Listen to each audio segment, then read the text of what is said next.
Hello everybody! Alright, now it's part for the next lore, Nerevar at Red Mountain.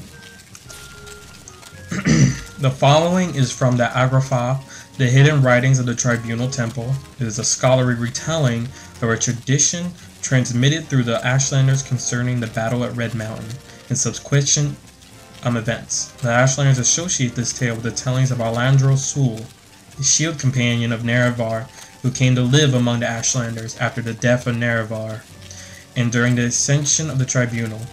There are many variant treatments of this story, but the primary elements are consistent throughout the tradition.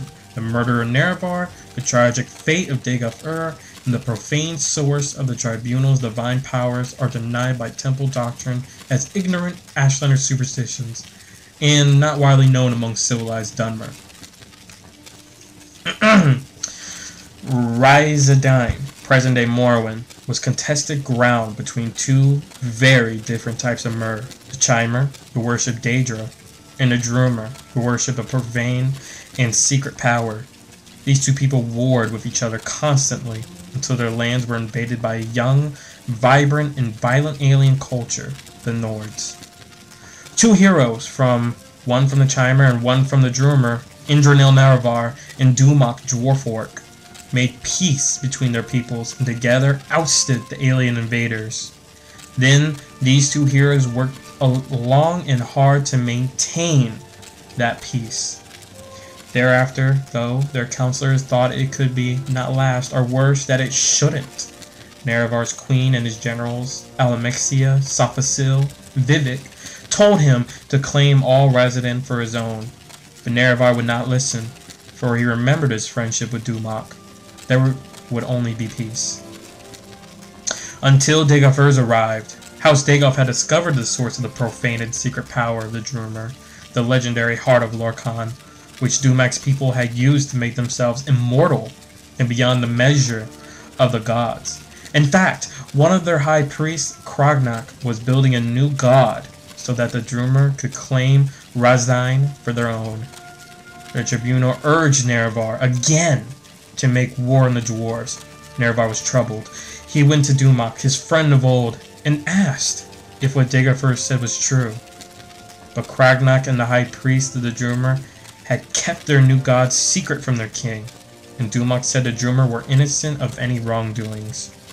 Nerevar was troubled again and made pilgrimage to Halamain, the sacred temple of Zura, who confirmed that all that Dagaf-ur said was indeed true, and that the new god of the Drumer should be destroyed for the safety of not only resident, but for the whole world. When Nerevar went back and told his tribunal what the goddesses said, his queen and generals felt themselves proved aright, and again counseled him to war. There were reasons that the Drumer and Chimer had hated each other forever. Finally, Nerevar, angered that his friend Dumak would lie to him, went back to Vardenfell. This time, the Chimer King was arrayed in arms and armor and had his hosts around him, and he spoke harshly to Dumak Dwarfork, King of Red Mountain. "You must give up your worship of the Heart of Locan, or I shall forget our friendship and the deeds that were accomplished in its name." And Dumak, who still knew nothing of Krognak's new god, but proud and protective as ever of his people, said, "We shall not relinquish that which has been our way for years beyond reckoning, just as the Chimer will not relinquish their ties to the lords and ladies of Oblivion. And to come at my door in this way, arrayed in arms and armor and with your hosts around you, tells me you have already forgotten our friendship. Stand down, my sweet Nerevar, or I swear by the 15-1 golden tones I shall kill you and all your people." And so the Chimer and the Drumer went to war. The Drumer were well defended by their fortresses at Red Mountain, but the bravery and cleverness of the Nerevar's queen and general drew most of Dumak's armies out into the fields and kept them there, so that Nerevar and Dagaf-ur could make their way into the Heart Chamber by secret. There, Nerevar met Dumak and the Dwarf King, and they both fell from grievous wounds. Dagaf-ur slew Kragnak and took the tools the Drumer used to tap the power of the heart. He went to his dying lord Nerevar and asked him what to do with these tools. And Nerevar summoned Azura again, and she showed them how to use the tools to separate the power of the heart from the Drumer people. And on the fields, the Tribunal and the armies watched as the Drumer turned into dust around them, as their stolen immortality was taken away. Back in Red Mountain, Nerevar told Dagobert to protect the tools in the heart chamber until he returned. Dagobert said, "But shouldn't we destroy these tools at once, so that they might never be used for evil again?" But Nerevar was confused by his wounds and his sorrow, for he still loved Dumak and the Drummer people, and so went to the fields outside of Red Mountain to confer with his queen and his generals, who had foreseen that this war would come, and whose counsel he would not ignore again. "I will ask the tribunal what we shall do with them, for they have had wisdom in their past that I had not. Stay here, loyal Dagobert, until I return." Then Nerevar told his queen and generals all that had transpired under Red Mountain. Now the Drummer had used special tools to turn their people into immortals, and of the wondrous power of the Heart of Lorkhan. The tribunal decided that the Chimer should learn how to use this power, so that Nerevar might claim residence in the world for their people.